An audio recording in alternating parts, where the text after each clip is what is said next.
નમસ્કાર વિદ્યાર્થી મિત્રો, આપણે ગયા પીરિયડની અંદર છેલ્લે આપણે બિનચાલુ મિલકતો વિશે જોયું હતું. એની અંદર એના પ્રકારો, એની અંદર પહેલો પ્રકાર બિનચાલુ મિલકતો, એનો અર્થ, એની વ્યાખ્યા, એના ઉદાહરણ. ત્યારબાદ બિનચાલુ મિલકતના પેટા પ્રકાર દ્રશ્ય મિલકત અને અદ્રશ્ય મિલકત, એના વિશે આપણે સમજૂતી મેળવી હતી. આજે આપણે જે મિલકતો હતી એના જે બે પ્રકાર મુખ્ય હતા, એક ચાલુ મિલકતો અને બીજી અવાસ્તવિક મિલકતો. તો એના વિશે આપણે માહિતી મેળવી. તો પેલું ચાલુ મિલકતો. ચાલુ મિલકતો એટલે શું? જે મિલકતોનો સમયગાળો 1 વર્ષ કરતા ઓછા સમયનો હોય તેમજ જે મિલકતોનું રોકડમાં રૂપાંતર થઈ શકે તેવી તમામ મિલકતોને કેવી મિલકત કહેવાય? ચાલુ મિલકતો. હવે અહીંયા ખાસ સમજો, ચાલુ મિલકત એટલે કેવી મિલકત? તો જે મિલકત હોય, જે મિલકત કે જેને તમે 1 વર્ષની અંદર તે મિલકતનું તમે શેમાં રૂપાંતર કરી શકતા હોવા જોઈએ? રોકડમાં રૂપાંતર કરી શકતા હોવા જોઈએ.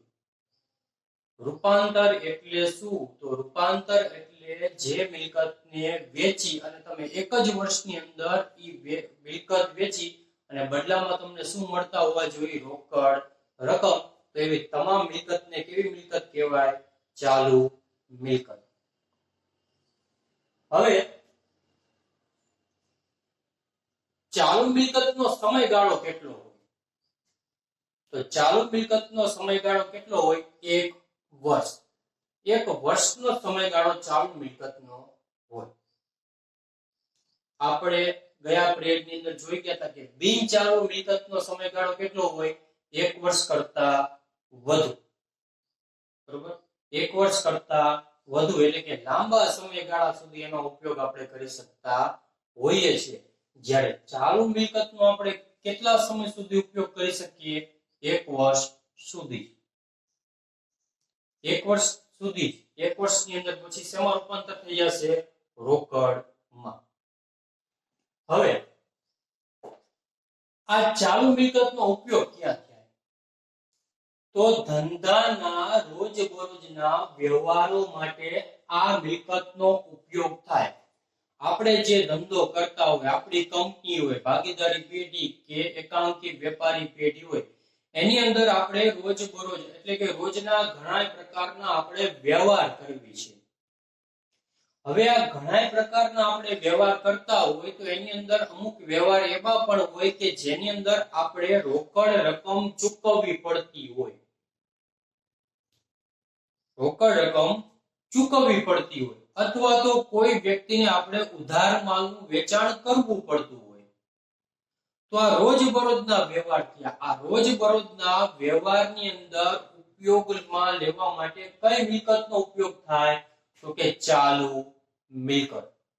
દાખલા તરીકે દુકાનનો કોઈ ચા પાણીનો ખર્ચ હોય, કોઈ કર્મચારીને પગાર ચૂકવવાનો હોય, કોઈ સ્ટેશનરી લાવવાની હોય, કંપની હોય એની અંદર ઉત્પાદન થતું હોય તો અહીંયા ગ્રીસ, ઓઇલ એવા બધા ખર્ચા હોય.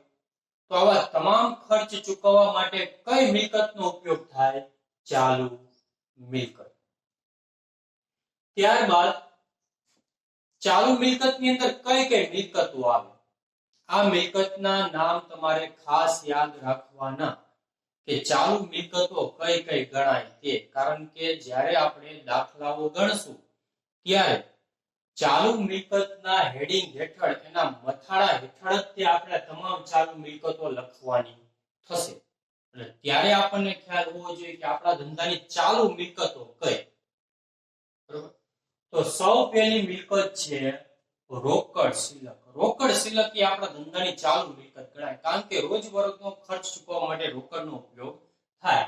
તેમજ બેંક શિલક. ધંધાનું ખાતું બેંકની અંદર હોય, આપણે કાલે પરમ દિવસે જ વાત થઈ હતી કે ભાઈ વેપારી હોય એટલે કે ધંધો, એનું બેંકની અંદર કેવા પ્રકારનું ખાતું હોય? ચાલુ ખાતું. તો આ આપણા ધંધાનું પણ બેંકની અંદર ચાલુ ખાતું હોય, અને ચાલુ ખાતાની અંદર આપણે શું હોય? આપણા ધંધાની સિલક, એટલે એને શું કહેવાય? આપણી બેંક સિલક. એ પણ આપણા ધંધા માટે કેવી મિલકત થઈ ગઈ? આપણી ચાલુ મિલકત. ત્યારબાદ દેવાદારો. દેવાદારો વિશે આપણે પારિભાષિક શબ્દની અંદર આગળ સમજૂતી આવશે જ, તે છતાં અત્યારે ટૂંકમાં સમજાવી દઉં કે દેવાદાર એટલે શું? તો કે દેવાદાર એટલે કોઈ વ્યક્તિ, કોઈ વેપારી આપણા ધંધા પાસેથી ઉધાર માલ ખરીદી જાય, આપણે એને ઉધાર માલ વેચવી, ટૂંકમાં તો એને આપણે ઉધાર માલ વેચવો એટલે એને હજી અત્યારે આપણને પૈસા આપ્યા નથી, તો આપણા માટે શું આપવી વ્યક્તિ થઈ જશે? આપણો દેવાદાર. ક્યાં સુધી? જ્યાં સુધી આપણને રોકડ રકમ જે માલ લઈ ગયો એની આપશે નહીં ત્યાં સુધી, તો એ વ્યક્તિને દેવાદાર કહેવાય. લેણી હુંડી. ઘણીવાર એવું પણ બને કે જે આપણી પાસેથી ઉધાર માલ લઈ ગયો હોય એ આપણને એવું લેખિતમાં આપે, લખીને આપી દે કે હું ભાઈ આ તમારા નાણાં છે 2 મહિના પછી ચૂકવીશ, અથવા તો 3 મહિના પછી ચૂકવીશ. તો જે લેખિતમાં આપે, એ લેખિતમાં જે વસ્તુ આપણને આપી એ આપણા માટે શું બની જાય? આપણી લેણી હુંડી. ત્યારબાદ આખર માલનો સ્ટોક. આખર માલનો સ્ટોક એટલે ધંધો છે એ પોતાના હિસાબો નાણાકીય વર્ષના અંતે લખે. આપણે વાત થઈ કે નાણાકીય વર્ષ ક્યારે ચાલુ થાય? 1/4 ચાલુ થાય, અને પૂરું ક્યારે થાય? 31/3. હવે 31/3 આપણા ધંધાની અંદર વાર્ષિક હિસાબો લખવાના હોય, આપણું નાણાકીય વર્ષ પૂરું થાય. પણ ત્યારે જ તે આપણા ધંધાની અંદર શું બધો માલ વેચાઈ ગયો હશે? બધો માલ આપણા ધંધામાંથી 31/3 વેચાઈ ગયો હશે?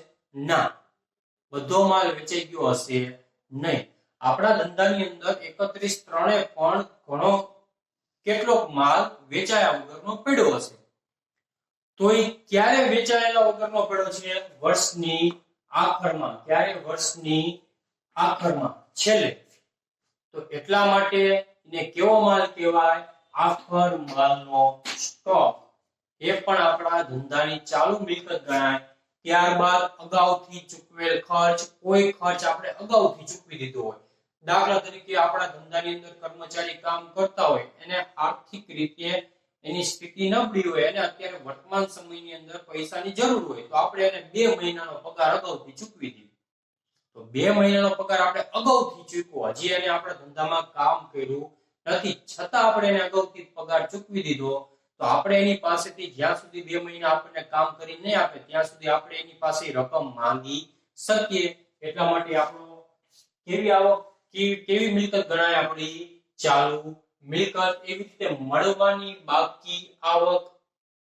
કોઈ વ્યક્તિ પાસે અથવા કોઈ વેપારી પાસે આપણે પૈસા લેવાના બાકી હોય અને હજી એને આપ્યા ન હોય, તો જ્યાં સુધી ન આપે ત્યાં સુધી આપણી કેવી આવક ગણાશે? મળવાની બાકી. એટલે આપણે એની પાસે એટલા પૈસા માંગવી છે, એટલે આપણી કેવી મિલકત ગણાશે? ચાલુ મિલકત. હવે પછીનો પ્રકાર અથવા તો પછીનો પારિભાષિક શબ્દ છે પ્રવાહી મિલકત. પ્રવાહી મિલકત એટલે કેવી મિલકત? તો આખર માલનો સ્ટોક સિવાયની તમામ ચાલુ મિલકતોને પ્રવાહી મિલકત કહે છે. આપણે જે ચાલુ મિલકતો કીધી અહીંયા, રોકડ સિલક, બેંક સિલક, દેવાદાર, લેણી હુંડી, માલનો સ્ટોક, અગાઉથી ચૂકવેલ ખર્ચ, મળવાની બાકી આવક, તો આવી જે ચાલુ મિલકતો હોય